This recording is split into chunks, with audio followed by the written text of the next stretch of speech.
Hello everybody, Dieter back again, another video. Alright guys, Novak Djokovic is through to the fourth round at French Open after a straight set victory against Davidovich Fokina. After the first two sets being in tie-break, where David Fokina went toe-to-toe with Novak and really gave Novak a run for his money the first two sets, no doubt about that. But like many times with Novak Djokovic, he is just a clutch beast in tiebreaks. He's the tiebreak machine. He's the tiebreak predator. He's a tiebreak monster. Not many players wins tiebreaks against Novak Djokovic, that's for sure, my tennis friends all around the world. And Davidovich Fokina didn't do that either. He lost the first set tiebreak 7-4. And then he lost the second set tiebreak 7-5. Some of you on my latest video yesterday believe that David Fokina will knock out Djokovic, and some of you, I believe someone believe that David Fokina will take Djokovic out in 5 sets. Some others believe that David Fokina will be the real test for Djokovic so far. I was never even thinking about an upset here. Like I said, Djokovic, my tennis friends all around the world, he is another beast in Grand Slams. Let's face it. Let's face it. He doesn't care much about the other tournaments. Of course, he doesn't say that in public, but he doesn't play the other tournaments like his life is on the line. It is all about the Grand Slams for him now. It is all about the Grand Slams. We all know that David Fokina defeated Djokovic in Monte Carlo last year. But who cares? Djokovic is another beast in the slams.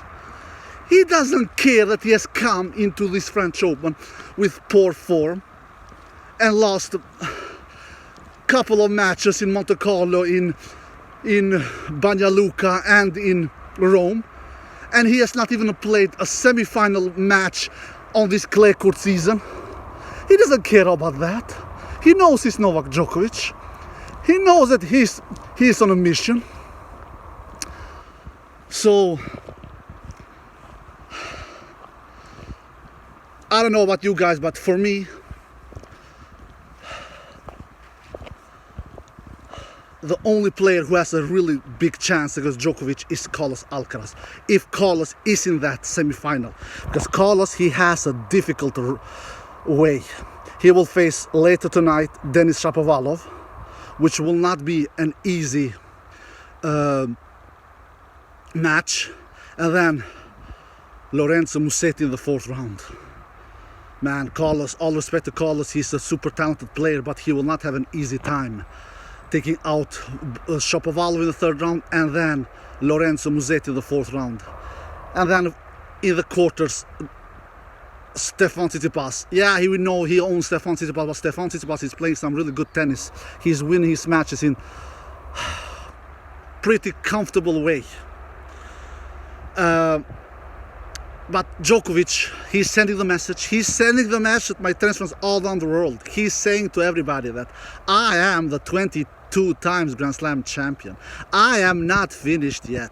Yeah, I have not won a tournament since Australian Open. But don't fool yourself, because when the Grand Slams are around, I will push that beast mode button, that good mode button, or that great mode button. Call it what you want. He's not playing any flawless tennis. He's not. He dropped his serve 5 times in this match against Fokina, but he broke Fokina's serve 7 times. So, at the end of the day, he's doing a better job than his opponent.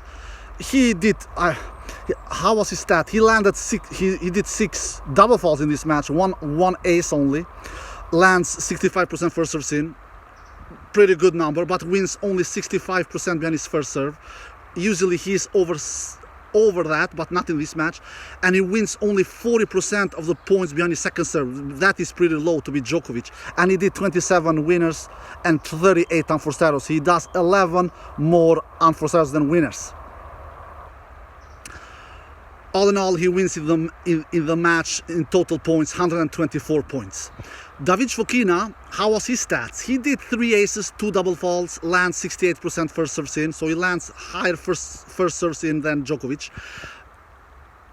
He won, though, only 51% of the points behind his first serve. So there you have a big difference. Djokovic wins 65% of the points behind his first serve.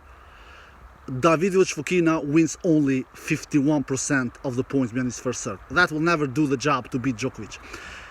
He did a better job than Djokovic in winning points behind his second serve. He won 49% of his second serve points, compared with Djokovic, who won only 40% of the points behind his second serve. So in that department, David Fokina did a better job than Djokovic in winning points behind his second serve. And he broke Djokovic, like I said, 5 times in the match in total. And all in all, David Fokina won 110 points. So Djokovic wins 14 more points than David Fokina in total. David Fokina, he did a solid match. Yeah, I must mention the unforced errors. Yeah, David Fokina did 34 winners and 51 unforced errors. That will never do the job against Novak Djokovic. You cannot do 17 more unforced errors than winners against Djokovic. Yeah, Djokovic did 11 more unforced errors than winners, but David Fokina did 17 more unforced errors than winners. That will never do the job against Djokovic. You need to play a cleaner match, a more consistent match. David Fokina had chances. He had the chance in the first set to serve out the first set. Blew it. He had a set point in the second set, not in his serve. It was in Novak's serve. All credit to Novak for escaping that second set as well. David Fokina should at least have won 1 set in this match. 1 set. With little luck, he could have been 2 sets to love up, because he had chances both in the first set and second set. So David Fokina should not feel ashamed for this performance, but Djokovic is just a clutch beast, a clutch monster, a clutch terminator. When the chips are down, he just pushes that don't miss button. He does unforced errors more than before, but not in the big pressure points. When big pressure points are around, then he raises his level. Then he just closes that unforced error store and refuses to miss. And when the tiebreaks comes, he just decides and says to his opponent, you know what?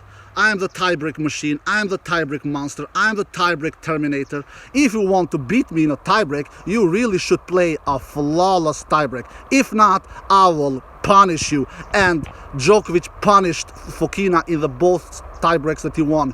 Both in the first set tiebreak, even though that Fokina actually was up in the lead in the first set tiebreak, but didn't matter. Djokovic came back and won that first set tiebreak 7-4. And then in the second set, Djokovic won that second set tiebreak as well. This one was a little closer, 7-5. All in all, Djokovic will not be easy to defeat, and the only player I can see him defeating, it is only Alcaraz. Alcaraz has the power, Alcaraz has the stamina, Alcaraz has the speed, Alcaraz has the belief, Alcaraz has the talent. You need to have a lot of tools in your bag to defeat Djokovic, especially in the best of 5 set match, because he's a different beast in the best of 5 set match compared to in the best of 5-3 set match. He's a different beast. He cares more, he's more focused, he just is a harder player to take out. He just is. He has played 3 matches now and he has not lost 1 single set. He will be in the semi-final. He will be in the semi-final. Now Rublev also crashed out. Not that Rublev would have been a threat to Djokovic, but Rublev crashed out. A high seed player. Am I surprised? No, of course not. Because look guys, I will be surprised only if Djokovic crashes out before the semi-final. Even if Alcaraz crashes out before semi-final, I will not be surprised. Because do you know why? Because Alcaraz has not 22 Grand Slam titles. Alcaraz has not the experience like Djokovic has. Everybody, whoever crashes before semi-finals of the higher seeds, of the favorites, I will not be surprised. But if Djokovic crashes before the semi-finals, I will be surprised. So the only player I can see taking Djokovic down, it is only Carlos Alcaraz, if Carlos Alcaraz is in that semi-final, because his path to the semi-final is really difficult, my tennis friends all around the world. Alright guys, That was it for today's video. I hope you enjoyed this one. If you did, give it a thumbs up, subscribe, see you next time. Peace.